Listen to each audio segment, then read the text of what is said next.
Pugh. That'll do it! That will do it!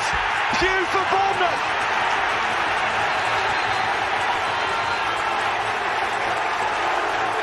The roof of the Gold Sands is raised!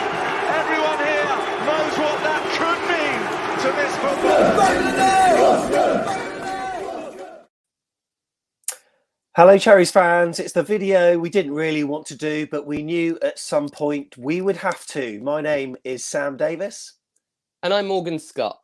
And it's sadly, Morgan, the news that Steve Cook has departed the club. He's joined Nottingham Forest on a 2.5-year deal until 2024.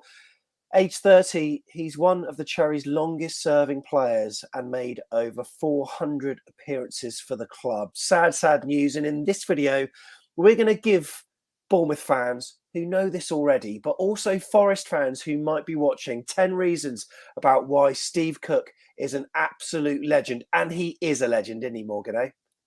Absolutely. He's a legend of the club. And I don't know about you, Sam. It feels like the final bit of that amazing back four, you know, with Elpic and Simon Francis. I know he's got another job with the club, and so's Elpic, to be fair, and obviously Charlie Daniel as well. It feels like that last bit of the jigsaw puzzle, and it feels now, obviously, since Eddie's gone as well, it just feels like the Bournemouth that we know, well, with Matt Ritchie and Mark Pugh, it's all kind of disappeared, and we got that retransforming into another set of era for AFC Bournemouth. It's a shame, but I'm sure they'll excite something to say in other shows. But for now, I'm sure we're giving the best send-off we can from our point of view.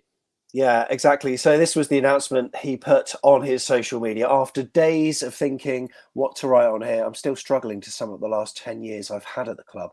I signed as a 20-year-old boy with a handful of professional games, and I'm leaving with 389 appearances and 20 goals. I've been lucky enough to captain the team in League One, the Championship and the Premier League, and writing this just fills me with immense pride. The time has come for me to take the next step in my career, but I'll never forget the staff that helped me improve as a player and a person. The players that I shared a dressing room with, and most importantly, the fans that supported and cheered for all those games. The journey that we've had is one that will never be beaten, and the relationship we've had was undeniably strong. Thank you for everything. I'll see you all again soon. And he will, Morgan, in a Nottingham Forest shirt. And I've got to tell you what, that's going to look weird. But look, we're going to go through 10 reasons as to why Steve Cook is a Bournemouth legend. And you've got to say, this season, it's been incredibly difficult for him. Not playing as many games as he'd like to, being fielded for the development side in a game, and then being thrown into action when we've really had to use him, last resort almost. But throughout it, he's had the utmost dignity and professionalism, hasn't he? Yeah, he's been very professional. I think it must have been very difficult when he was the skipper of AFC Bournemouth. I know he hasn't always been this season so far. I won't say too much on what happened with Parker because I don't know the ins and outs of it. It's only speculation, but I think he's had to be very mature.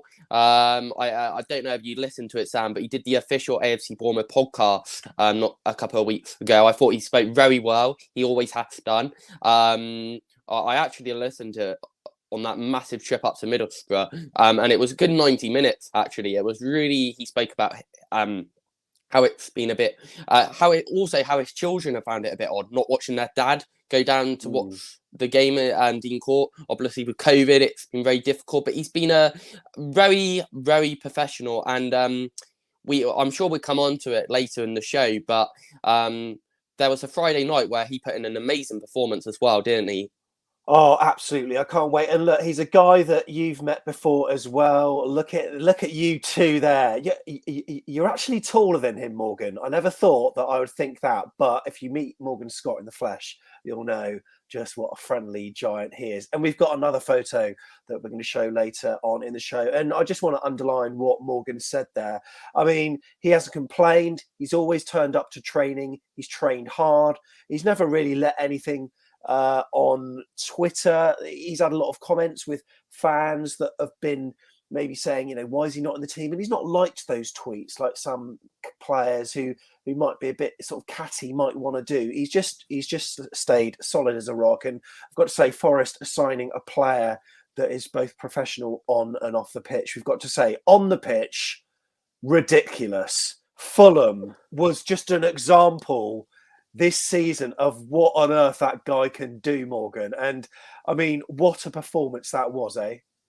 Oh, it was insane. It was totally sensational. It was there aren't any other words for it. It was immaculate. It was putting as a young child, in fact, like they always say, if you put your body on the line, you achieve big things in football, and that's what he did. It was very, very good. And I actually texted him that evening saying, mate, thank you for what you're giving to this club still. And being Steve Cook, he replied the next day saying, thanks, mate, and asked me how I was. And I wasn't expecting a response, but I just wanted to let him know what he was doing for the club. And it was brilliant that he did that for us. And I'm sure Forest will see a lot of that top defending, hopefully, and I don't mean this in a bad way, hopefully, when he comes to the Vitality on the 19th of February, when we face Nottingham Forest at the Vitality Stadium, he won't be as good as we know he can be, because he will know what Bournemouth are about, won't he?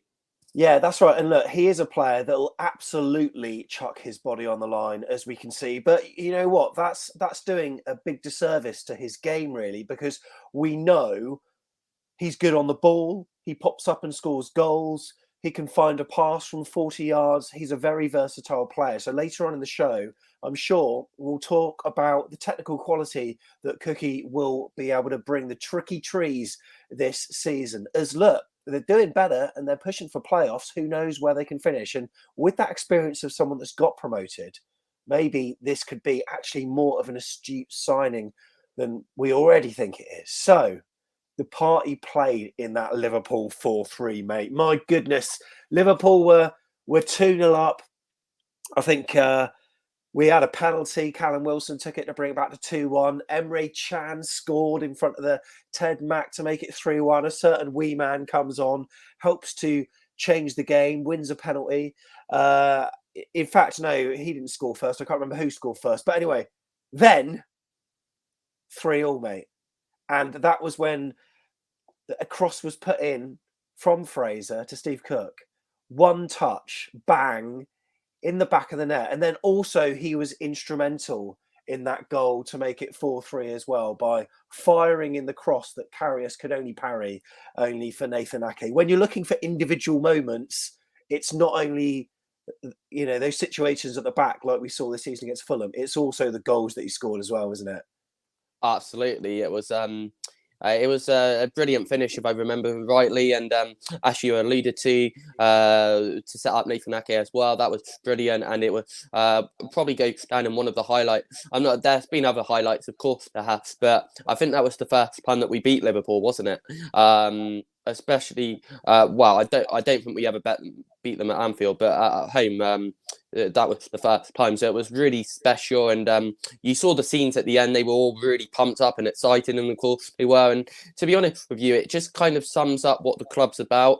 I know it sounds really maybe a bit cheesy, but anything is possible if you stick together and you play for one another. It's remarkable what you can achieve. Obviously, the promotion season in 2014-15. We saw that there. Then we went 5 years in the Premier League. We're going to hopefully get back there. So, yeah, it was a really special performance by Steve Cook. But there would be many more. This is only one of a very few for Steve Cook in his 10 years of AFC Bournemouth. Yeah, exactly. We could wax lyrical about a number of things. And look, this one's a controversial about why he's a legend, right? Do you remember that handball at Norwich? Now, obviously, the handball itself was not a good thing. However, it's the fact that, like, in those instinctive moments, he'll put his body on the line. We saw it at Fulham in a good way. At Norwich, it wasn't so good. So we kind of part cleared. Ramsdale got dragged out, and Steve Cook was in the box. He was partially on the floor, and then the ball came out to the edge of the box. I can't remember who it was for Norwich. Maybe Campbell tried to lob both Aaron Ramsdale. He managed to lob Ramsdale. Didn't quite lobbed Steve Cook. He was on the floor, and all of a sudden he got up in the air. And to be fair, if I was a goalkeeper, absolute worldy save, eh, Morgan? In a way, it makes the situation quite funny. Obviously, not that he got sent off, and at that point, I think it was clear that we weren't going to get anything from the game. But yeah, no, it was a worldie. I think he joked about it on the podcast, and maybe he should take up being a goalkeeper later into his career, because I reckon he could do a good job. David De Gea just made a great save from Ruben Neves yesterday, but I think that's better from Steve Cook personally. I thought that was a massive hand over the bar. So and also he had a little brace on his arm, if you see there on the left arm. So considering that he got one of his arm not working the best. It's brilliant agility from Steve Cook to tip that right over the bar. Obviously not the best that he got sent off, but fantastic. And I think that sometimes you just got to remember, in a professional career, you don't always get things right. And when you're excited or whatever, momentum sometimes carries you over to do silly things. But it was that was amusing. That will definitely stay on one of my highlights for sure. During his career, and he's done many interviews with AFC Bournemouth, and he said there'll always be dark moments, but it's always how you bounce back. And he certainly bounced back from that moment. There were others as well. I remember he was out the side and he was dropped for the first time in ages, and then he came on against he played against Newcastle at St James's Park, and then, of course, we'll talk about it later, scored that amazing last minute goal. And it's all about how you deal with these things mentally. And he's always a player that has not let any criticism on social media or any drops in form and being dropped as a result. It's never affected him, which is superb. And at the other end, he's popped up and quite often scored some worldies. And whilst this season against Fulham, he did an incredible block. The goal he scored in our championship season, that's one of the things that we'll remember him for, wasn't it? It was the fifth goal. It made it 5-1 on a Friday night in Fulham. And he was on the right-hand side of the box, and somehow he cut across the ball with his right foot, instep, almost the outside of his right foot. And it went into the top left-hand corner. One of the strangest goals. When you see the ball kicked, you think, never will the ball end up over there. But it did. And what an incredible goal. And that's another thing that I'm going to always remember about him. Incredible. Yeah, it was incredible. It was also a very, very good finish as well. It was reminds me a bit like it was a bit like a striker's finish. It was so good. It was a very good goal. I wasn't unfortunately there to be live that night, but I did watch it on Sky, and I was thinking, oh my god, it doesn't matter what position you play in football. If you put your mind to anything, you can score a worldie. It was fantastic. So no, it was, that will definitely be in our top 10 moments with Steve Cook for sure. I'm sure.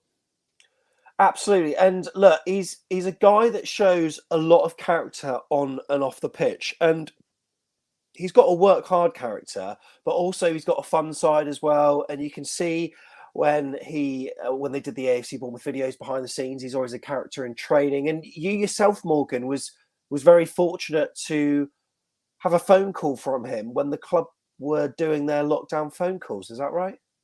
Yeah, we did a video on it, didn't we, Sam, earlier in the season. But yeah, no, it was an honour to speak to Steve Cook. I was just like watching a bit of TV one Monday and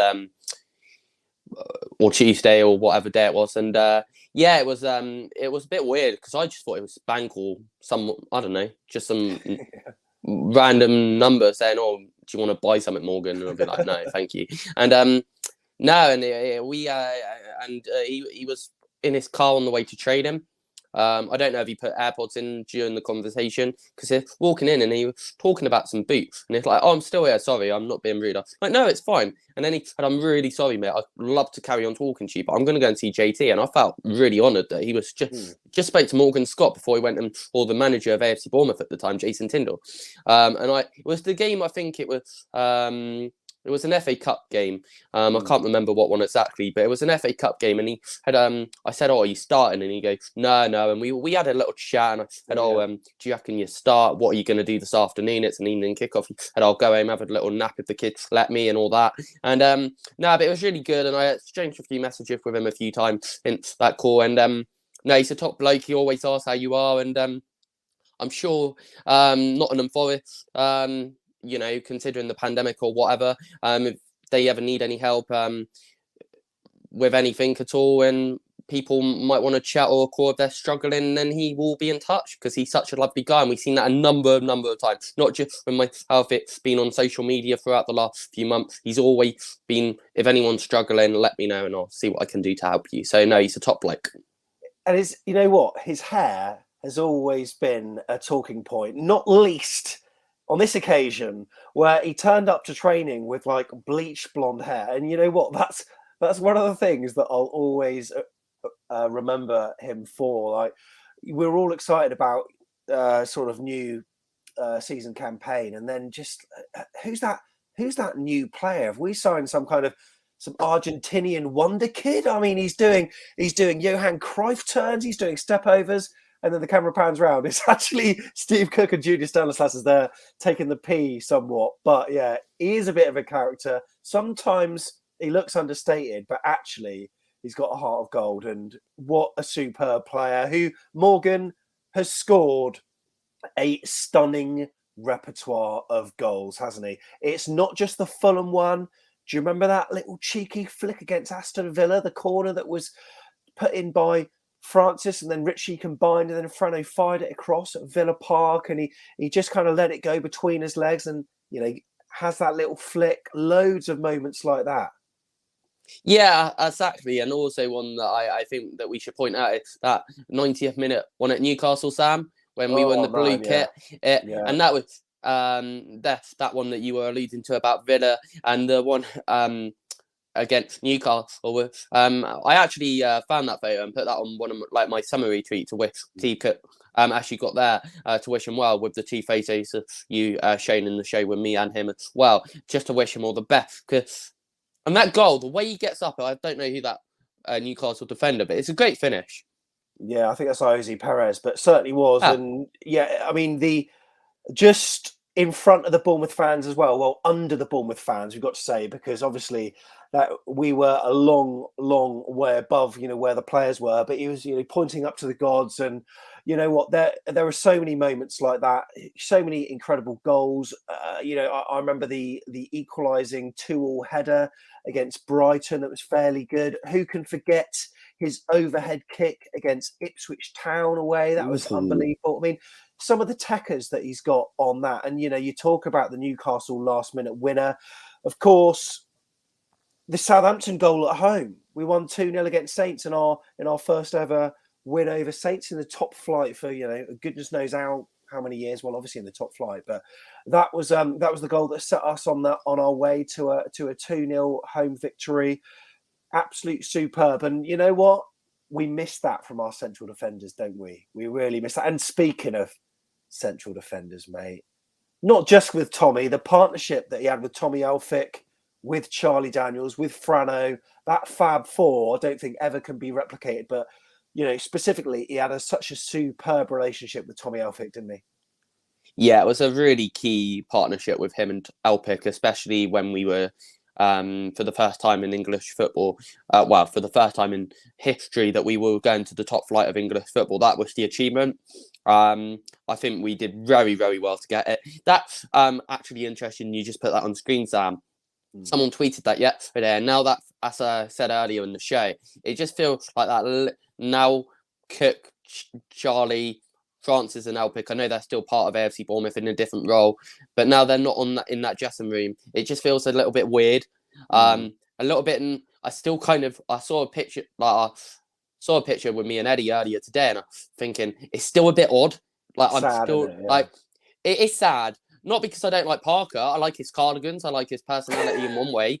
Maybe I need some fashion advice. I'm sat here in my tracksuit. But, we can talk about that again soon. But I think, I just think it's just a bit weird and different. But no, the partnership with him and Elphick, as I was saying, was very, very good. And probably the best, I think, the best two centre-back partnership that Bournemouth have ever had. I know Nathan Ake was obviously brilliant, but obviously they're two completely different players, Ake and Elphick, and him and Steve Cook. So Tommy Elphick and Steve Cook, we're very grateful for what you've done. It's a shame really, but it is what it is. And hopefully we can find a good partnership with the centre halves again. Obviously, we got Lloyd making the progression and Cahill coming and doing very well. So, yes, it's sad in one way, but you've got to open the next adventure and a new opportunity up to other players. Now, the community work, we talked about the phone call, but he also was heavily involved with Steve Butler's Uganda campaign, but also with the Dorset Children's Foundation as well. And Alex Deutsch, who's heavily involved with that, tweeted earlier saying it says everything about Steve Cook, that knowing he wouldn't be with us in the summer, the bloke threw his face in front of a shot to stop us conceding to our promotion rivals. But he went the extra miles for AFC Bournemouth, and the things he's done for Dorset Children's Foundation just exceed all levels of generosity and kindness. And he really did get involved. There you can see, oh, what a photo that is. Absolutely superb, with Fletch there as well, outside the Dorset Children's Foundation shop. And he's a player that actually, Whisper It actually has done a hell of a lot more for the DCF and other great causes without putting his name to him, because he's a player that very much likes going under the radar, but you just can see how he throws himself into the club that he's playing at, and all the good deeds he does are not just on the pitch for the 90 minutes. He very much, takes that ethos into his home life and, spends his own money helping charities and other good causes. It's really good, isn't it? It's very good. It's I'm going to swear, it's bloody brilliant.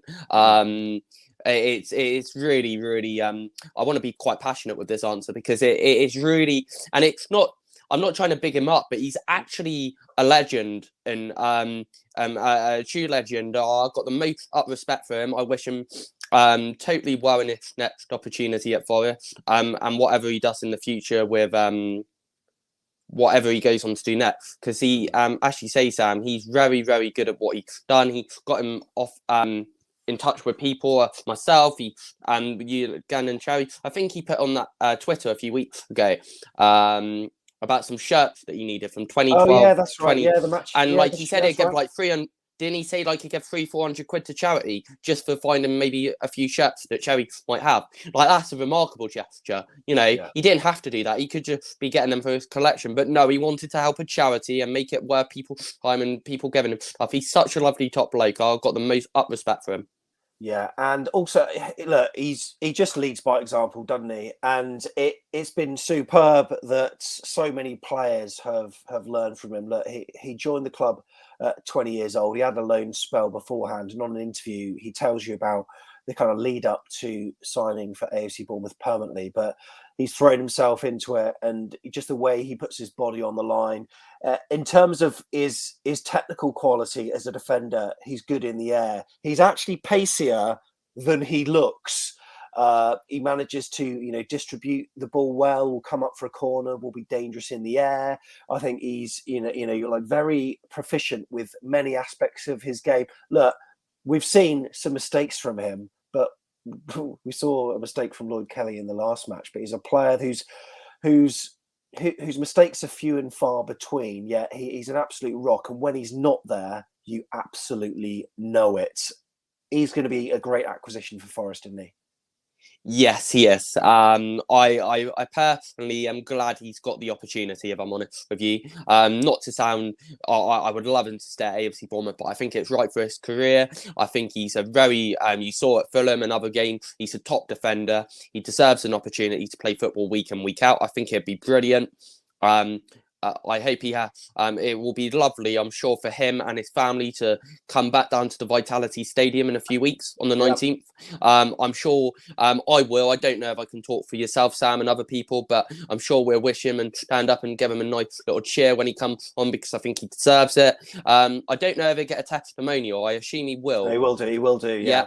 It was 10 years of service. I'm sure any AFC Bournemouth fan would know, but it was 10 years of being an AFC Bournemouth player since he joined on loan yesterday. So he will get a testimonial, as Sam just said as well. So it's been fantastic. And Cookie, you're a legend, and we wish you all the best, and your leadership, and just you're a true gentleman.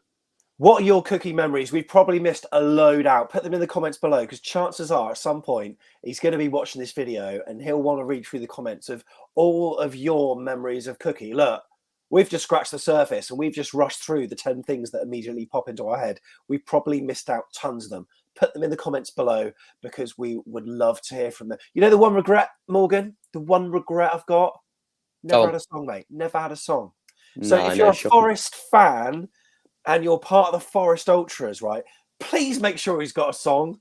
Please make sure he's got a song. Because, you know, we could have done also, I mean, there were talk of Steve Cook. Nah. There were talk of C is for Cookie. Is that something to do with Sesame Street or something? I've never heard of that. Oh, why don't we just do the Hey Jude? Steve Cook. La, la, la. But no, we didn't. We're so tin pot, aren't we? But anyway, Cookie, that's what we're all about. You're going to be treated well up there. And Forest fans, make sure you do treat him well because he is a top player. And he will certainly bolster your defence no end. So just to confirm the news, Bournemouth defender Steve Cook has joined Nottingham Forest on a 2.5-year deal until 2024. He is one of our longest serving players with around 400 appearances for the club. As we put on screen earlier, he said, after days of thinking what to write on here, I'm still struggling to sum up the last 10 years I've had at the club.